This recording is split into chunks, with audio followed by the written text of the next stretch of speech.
Okay, I'm right back with another video. It's 4:10 p.m. January 30th, and I'm following up with a video really loosely relating to the last topic, but not exactly the same. When I think about being the scapegoated one in the family, I mean, it is a hard road, okay? Because so much is beyond your control. There's so much dumped on your lap, and so much there's so much burdens that you carry, so many that you carry because of other people. And, for many years before I realized what was going on in my life, I honestly kept thinking that something was wrong. I mean, I knew that I didn't do anything wrong. I mean, I did things that were wrong, but nothing justifies this, but I always wondered, like, what in the world is going on? Like, why is this happening to me? But now that I know, but when I think of, okay, if there's two people in this world, if there's the scapegoats and there's the golden child people, if there's just two people in the world, which would I rather be? I'm going to say I'd rather be the scapegoat. Now, mind you, it is not easy. It is not. But I look at some behavior of people. People who live their lives bullying other people. People who are not content with their lives and want to hurt other people. This driving need to compete with people and cause discord, that's not in me. It's not my nature to be that way. Now, I can stand up for myself, mind you, if I have to, but I wouldn't want that as a part of my life. I am very glad that I'm the kind of person that likes to make decisions based on facts and acquired knowledge instead of using brutal force and manipulation to reach my goals. That, to me, is something that I could never accept. Not ever. I know that my life has been very hard. And sometimes, fate deals you a lot of negative things. There's always the people in this world that are wicked, and there's people in this world who try to avoid living like the rest of the world, to not adapt to the world standards of behavior. I can't be like that. I can't, even if it was something to my advantage. Like, I know that there's people such as my ex-family and people who are associated with my ex-family who take, pleasure in basically taking advantage of me. But would I want to be like that myself? And the answer is no. No, I am so repulsed by that sort of behavior. I guess I see things in a way where spirituality does hold plays a huge role in my life. Not based on made up ideas or concepts, based on an individual's desires or need to control. Like in this situation with my ex-family formulating this group and then trying to make it look like it's based on religion when that's impossible. It's based on this need to win a competition that is one-sided. But I can't be made to feel bad about how I feel on my convictions. I remember when I was younger and I was studying with Jehovah's Witnesses. And no, I've never became an official Jehovah's Witness, but I was seeking truth. I wanted to know, about the Bible. And I also wanted to know why people,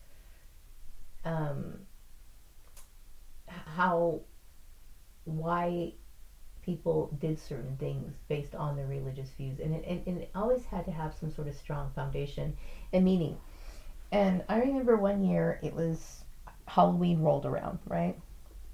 And I was starting to consider, I was able to study with Jehovah's Witnesses at the time, but I was not permitted to become an actual member, because I was just a teenager, and to like become an official member. Hang on. Maria speaking.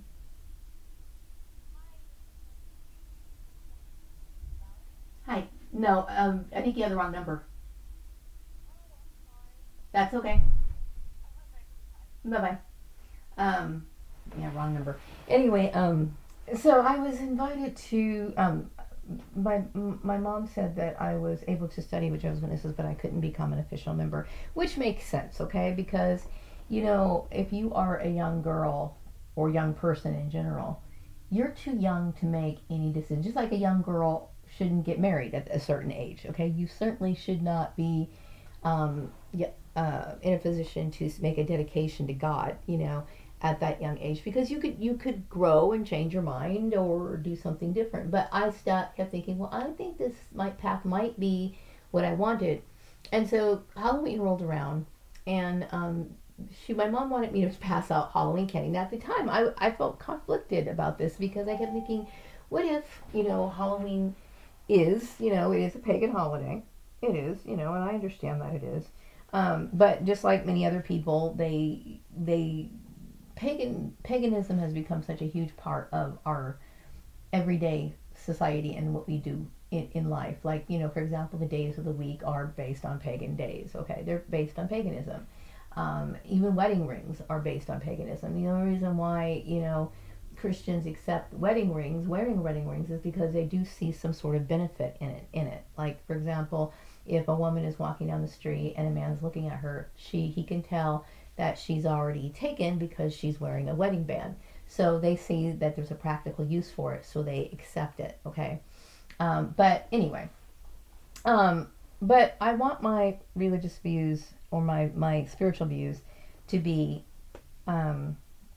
based on some sort of strong foundation, and not based on coercion or bullying or harassment. It's got to be something that has true meaning for me, and so I don't feel bad about that. I do feel bad that I was that somebody would use religion as a form of bullying, or especially since there was never any direct conversation that I had with my ex-family, with the idea or the presenting it to me to convert. Like as an adult, my ex-family, referring to Jim and Tanya, we never had a formal conversation as an adult about me converting to their religion. So to use other people to accomplish this goal in a way where they're using manipulation in a form of harassment, it's not appropriate. I can think of so many different things that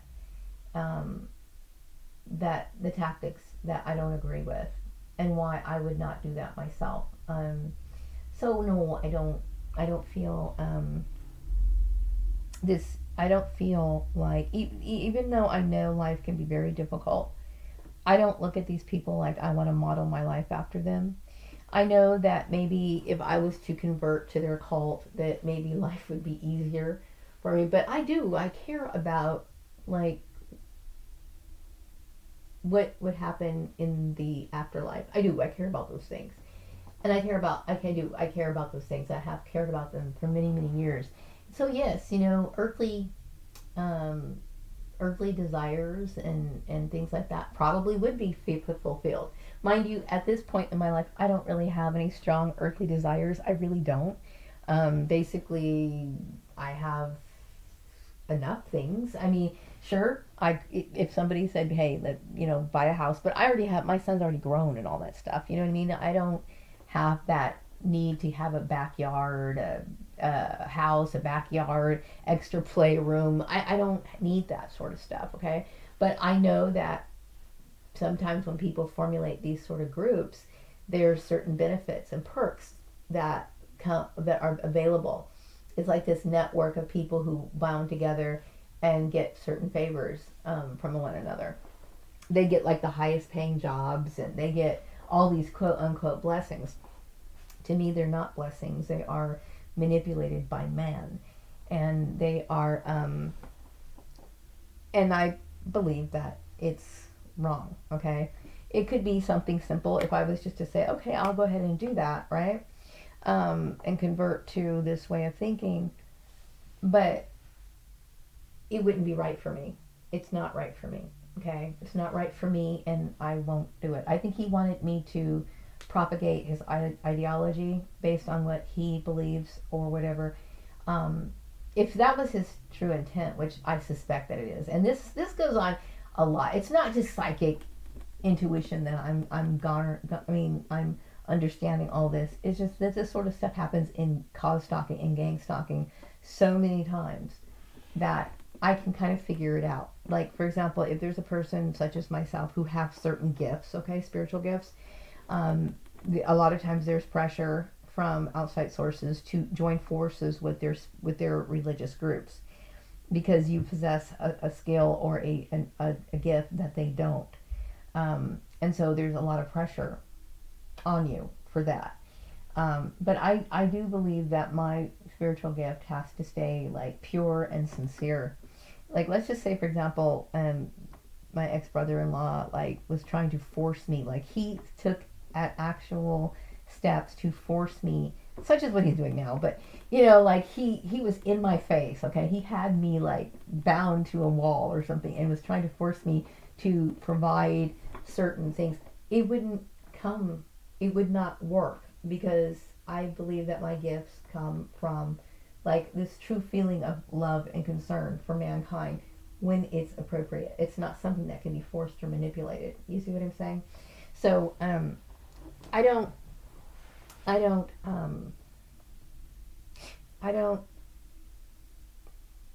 want to be like other people and how they see the world.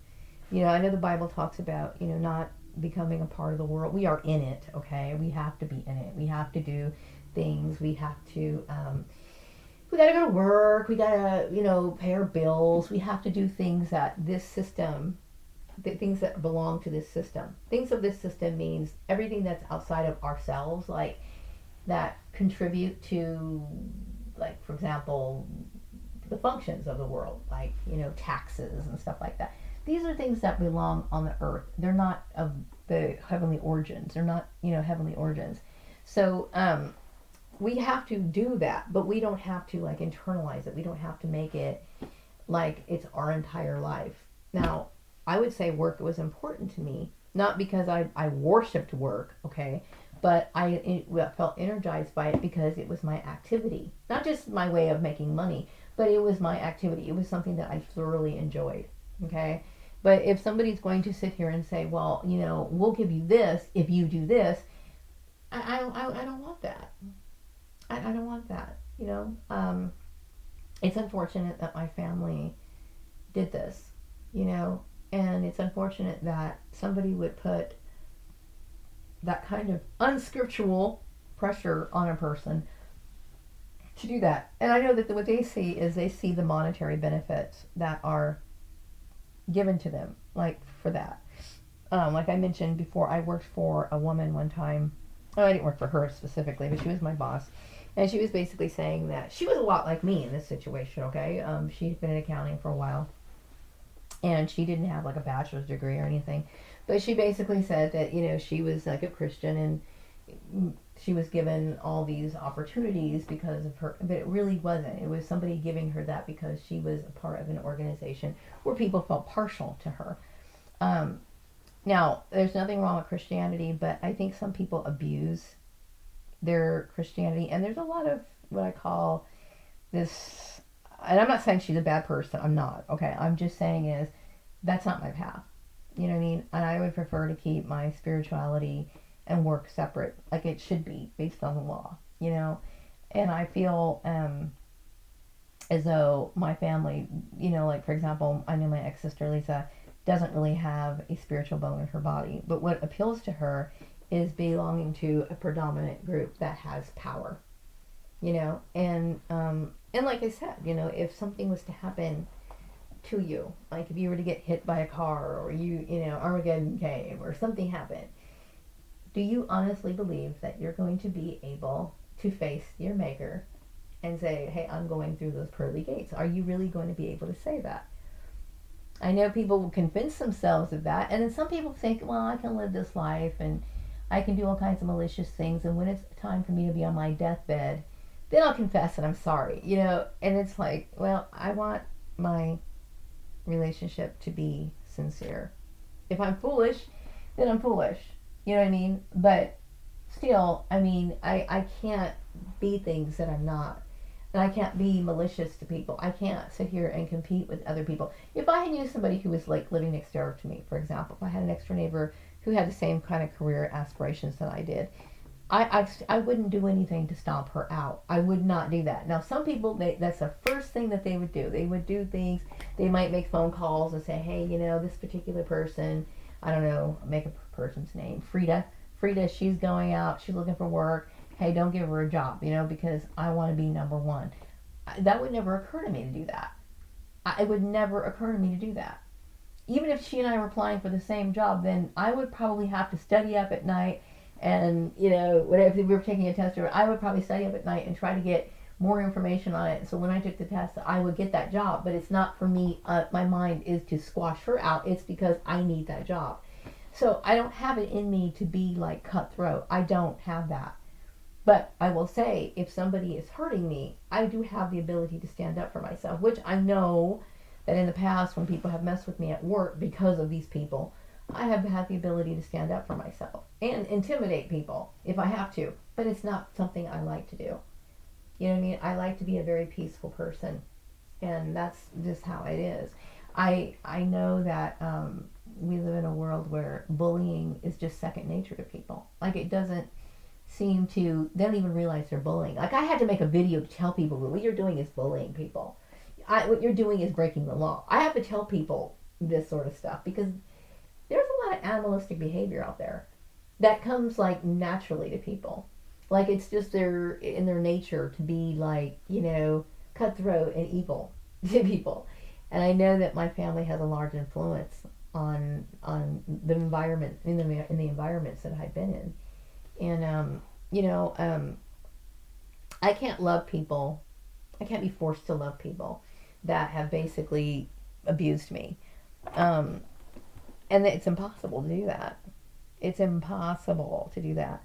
I think only a weak person. See, and I know that people think, well, we're the strong ones because we all bound together. We all bound together to bully up on one person. Like I said, hey, you know what? Strength really does not come in numbers. It doesn't. Okay, if you have to bully up on people in numbers, then you're not strong as an individual. Okay, now I'm standing here on my own as an individual.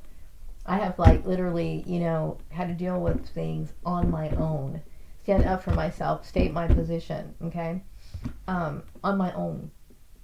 I don't expect other people to back me or whatever. That's great if they do, but they really don't have the endurance to do that. You know what I mean? I could be a one-woman army if I have to, but I don't like to be. It's just something I have to be sometimes.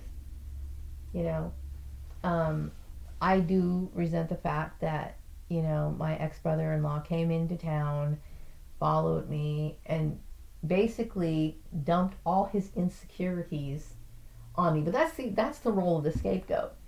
Because just like, my ex-sister who got a gastric bypass surgery and then it reversed on her because she couldn't control her habits, that affected her, that made her upset, and then she got competitive. So here I am on Facebook, she sees me on Facebook, and she's unhappy with her life, so then she's going to get other people to bully up on me because she's not happy with her life. Same thing. It's, this is a person who belongs in the family, so we're going to abuse her. We're going to abuse her to make up for our shortcomings. Same thing with Jim, my ex-brother-in-law. He uses me like I'm somebody who has to be corrected. So because he tells people that I have to be corrected, people look at him like, yeah, Jim, we support you. She had a kid out of wedlock. She's a wayward person. And so he's standing here on a soapbox, patting himself on the back, because people are thinking like he's the good guy. He's the good guy. He gave her this job and blah, blah, blah, blah. He's the good guy. But no, Jim is not the good guy. He's not the good guy. I will say it a million times over. In my mind, and I'm not trying to convince people of anything else because I understand their relationship with Jim is important to them because they've gained certain benefits. But in my mind, he's not a good person. As a matter of fact, every day I tell myself, this is an evil person. He's evil to me. To come in and do what he did, he's evil. You know, if he cared about me, if he was concerned about my my well-being and all this other stuff, and he was, worried because, he thought that I was running around or doing something like that, then his first responsibility to me as somebody who cares and loves me as his sister-in-law would be to come and say, you know what, Maria, I'm concerned about you. Instead of going and putting a bug in this person's ear, going a bug in this person's ear, and all this sort of stuff. So there is no love in my family. There is none. And you can't convince me that there is. And no, I could never be like that. Never be like that. And I would never encourage anybody else to be that way either. It's hard being the scapegoat. It is. I mean, I look at now and I think, my goodness, every time people felt bad about themselves, I had to sit here and endure all kinds of hurtful things, because of their lack of confidence or whatever. And I'm tired of it. You know what I mean? I'm tired of it. I don't know who's going to support him, and maybe he'll find somebody else who's going to sit here and support him in his ideology or whatever, but I'm not going to. I can't support that. I can't sit there and want to align myself with somebody who's that abusive, especially in the manner that he did it. I'd like to spend the rest of my years forgetting these people. I really would. I really would. I want to forget them, and I hang on to some of the positive memories, but like I said, most of the memories that I have growing up, the happy times were either spent by myself or people on the playground, which I will say the kids that I knew on the playground suddenly now are in alignment with these people. You know what I mean? It's easy to get other people on your side when you bully people. People bully. Okay, they do. And that's one of the reasons why their religious blather doesn't hold any water with me. I can see it for what it is. You don't bully people in the manner that they did, and then try to make it look like it's a godly thing. It's not a godly thing, and you're never going to convince me that it is. So, anyway, I think this is the last video I'm going to make for tonight. I've got some things I got to take care of this week. Tomorrow and the next day, and so I'm sitting here all by myself, and I'm just thinking about all this stuff, and it's hard because when you're in isolation, all you have time to do is think about, number one, trying to get yourself a job, and number two, while you're sitting here trying to get yourself a job, and the bullshit that you had to deal with and put up with that put you in this situation to begin with. There is no real remorse on his part, on Jim's part. I know there's not. I know that there's not. And I wish my eyes would have been more open to who this person was at the time. I wish it could have been. I knew that my dad didn't particularly care for this particular person. I know that he didn't.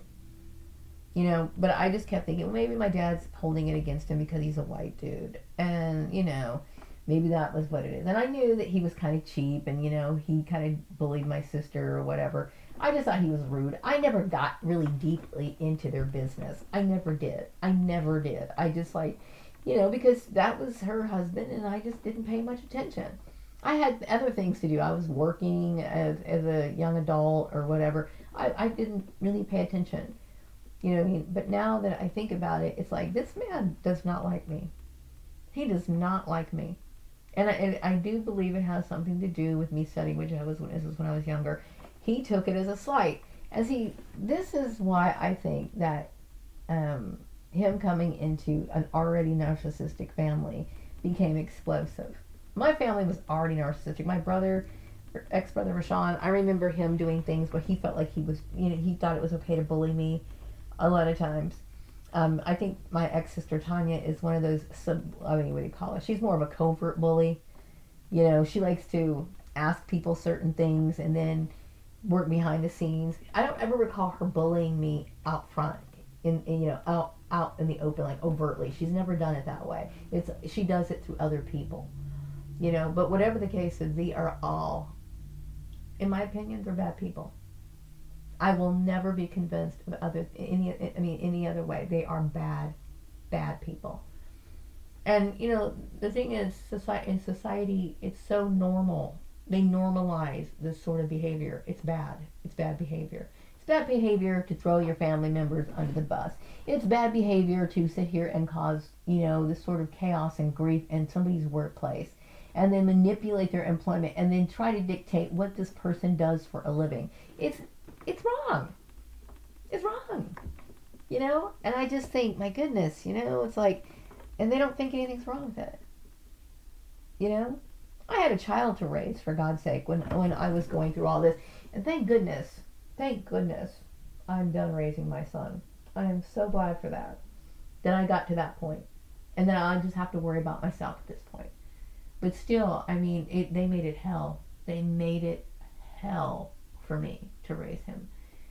Which could have been a wonderful experience. Because if I had had a regular family who was not intrusive, I would have went to work. Yeah, I'm sure I would have dealt with rude comments every once in a while. I mean, that's normal. But I would have come home and I would have had, boundless energy. I would have been far more happier. I would have been able to spend and give him the quality time that he really deserved. Instead of sitting here, in my bed, in a fetal position, worrying about, am I going to have a job on Monday? These people literally rob you of life. They suck the life out of everything, So anyway, wrapping up this video. I think I said enough. Be back with another one some other time later.